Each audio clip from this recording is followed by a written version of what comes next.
Hello everyone, and welcome to Fine Feathered Friends History Redo. My name is Jay Bird, and today's episode is The Know Nothing Party. The Know Nothing Party was founded in 1844 as an anti-immigrant, anti-Catholic secret society before it went political. I know nothing was the order's catchphrase. The party's racist, xenophobic, and nationalist platform was a forerunner to the Ku Klux Klan. They preyed upon the growing anti-Catholic movement that was blossoming in the late 1840s due to a large influx of Irish immigrants. Using the native fear of foreigners stealing jobs and the possibility of the Pope having a sphere of influence over the country drove many people to the party. The Know Nothings started out calling themselves the Native American Party. But don't let that name fool you, because there definitely were no friends of the indigenous people. What they considered native were the uneducated, white Anglo-Saxon Protestant common man, and filled their heads with racist drivel like a certain past president. A twice impeached, one-term loser. The party was founded by an anti-Catholic politician and the first elected congressman of Jewish heritage, Louis Levin. Many believe he wasn't a religious person, but jumped on the bandwagon to further his own political career. The party's logo was a young man named Citizen Know Nothing, the youngest son of Uncle Sam. By using this rhetoric, the Know Nothings became a serious party by 1854. In the 1854 midterm elections, the Know Nothings held 52 congressional seats and one in the Senate. This huge gain scared the Democrats and the dying Whig parties, forcing them to acknowledge the growing nationalist movement. The Know Nothings decided to ramp up their racist ideology to the nth level.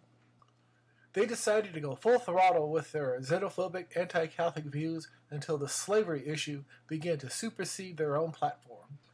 The slavery question was beginning to tear the country apart by 1856. America was sitting on a powder keg, and the Know Nothings' Naive Act was getting very old. While the Democrats and the newly formed Republican parties were taking positions on slavery, the Know Nothings decided to remain neutral. By 1856, it was do or die for the Know Nothings. The party itself was going through some serious drama heading into the presidential election of 1856. This was the party's second attempt to send a candidate to the Oval Office. Their candidate in 1852 was Daniel Webster, who didn't even know he was running for president, as a Know Nothing, due to being a member of the Whig Party, died a few days before the election. Not content with having a dead candidate and having to deal with a weekend at Bernie's situation, the party literally grabbed a guy off the street. The poor sap was Jacob Broom, and he got less votes than a dead Daniel Webster, who was a candidate for another political party, despite being dead, the Union Party of Georgia. 2 years later, Broom won a seat in Congress as a Know Nothing, but wasn't re-elected in the 1856 general election.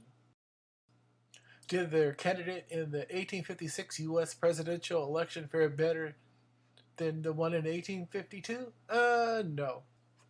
The sucker they got to run for them was former President Millard Fillmore, a member of the now defunct Whig Party. He was an unelected president who finished out Zachary Taylor's term from 1850 to 1852. Fillmore, just like Webster, was just another former Whig and did not believe in the Know Nothing's platform or ideology. He did, however, agree with the party's middle-of-the-road stance towards slavery, keeping the status quo and preserving the Union. His running mate was Andrew Jackson Donaldson, the nephew of our nation's second most racist president. Fillmore grew bored of his own campaign when he realized he was in way over his head with the 500-pound gorilla of a potential civil war peering over his shoulder. The results of the 1856 election effectively killed the Know Nothings. Fillmore finished in third place, and the party held on to only 14 seats in Congress. By 1860, the party was DOA. And so was the party's founder, Louis Levin, who slowly became insane due to opium use.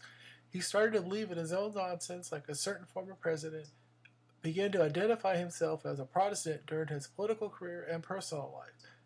In 1859, he had a complete mental breakdown and went insane after visiting his brother.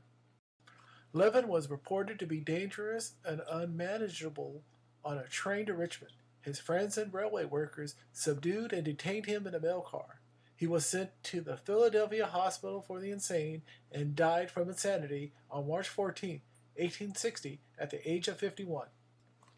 What happened during our last president's 4 years in office is nothing new in American politics, and its roots can be traced to the original xenophobic, racist, anti-Catholic, know-nothing party.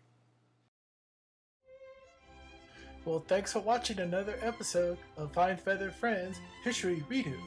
My name is Jay Bird, and I'll see you next time. Take care now. Bye.